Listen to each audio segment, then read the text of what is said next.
Halo semua, Assalamualaikum warahmatullahi wabarakatuh. Perkenalkan, nama kami berdua. Nama saya Royan. Saya berasal dari kelas 10 Rekayasa Perangkat Lunak. Dan saya bersama teman saya yang bernama Randi.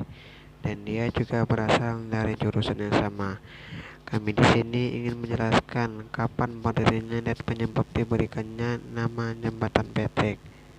Baiklah, kami akan menjelaskannya.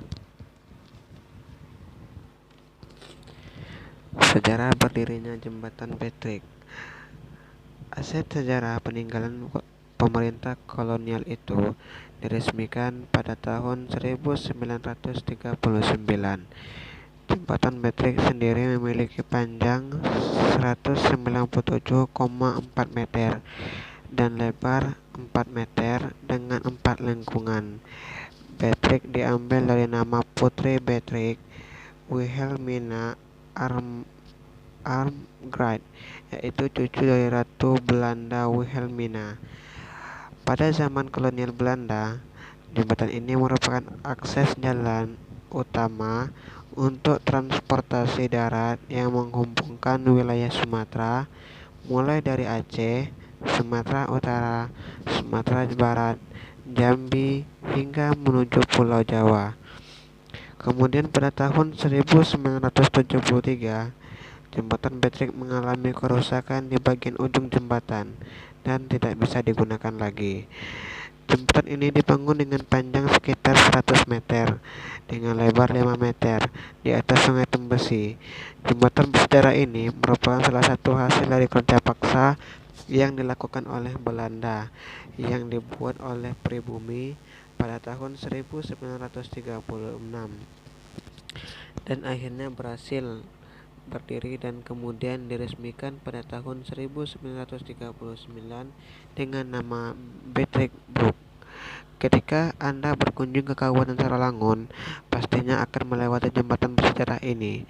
Pada jembatan ini, Anda akan dapat menemukan sebuah batu granit besar yang menyatakan bahwa jembatan ini pernah runtuh pada tahun 1970 dan kemudian mengalami pembaruan. Pemerintah juga kini menjadikan jembatan ini sebagai objek wisata. Karena bangunan ini dibangun dengan struktur yang dirancang oleh Belanda, pastinya terkenal sangat kuat, kokoh, dan mampu bertahan dalam durasi waktu yang lama.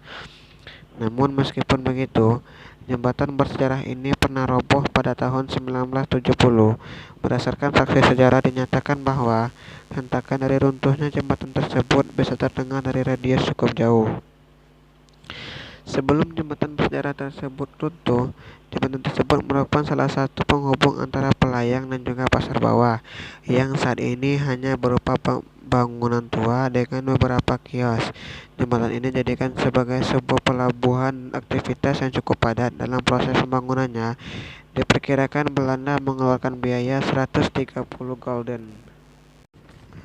Setelah mengalami keruntuhan, jembatan bersejarah ini sempat vakum lama setelah mengalami keruntuhan pada tahun 1970. Jembatan ini kemudian diperbaiki pada masa kepemimpinan dari Bupati Sarolangun yang bernama Muhammad Madel di kisaran tahun 2000. Sedangkan sejak tahun 1970 sampai 2000, jembatan ini hanya ditambahkan dengan jembatan gantung. Pemberian nama jembatan ini menjadi Jembatan Petrek dilatar belakangi dengan lahirnya seorang cucu dari Ratu Wilhelmina yang kemudian diberi nama Petrek.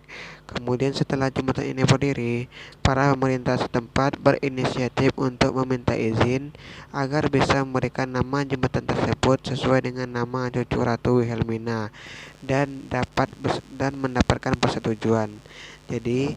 Jembatan ini bukan hanya tempat wisata, melainkan suatu situs peninggalan Belanda yang bernilai sejarah. Jembatan ini harus kita jaga karena jembatan Petrek ini adalah suatu ikon dari Kabupaten Sarolangun yang harus kita lestarikan. Sekian dari kami berdua. Apabila ada salah kata kami mohon maaf dan kami akhiri. Assalamualaikum warahmatullahi wabarakatuh.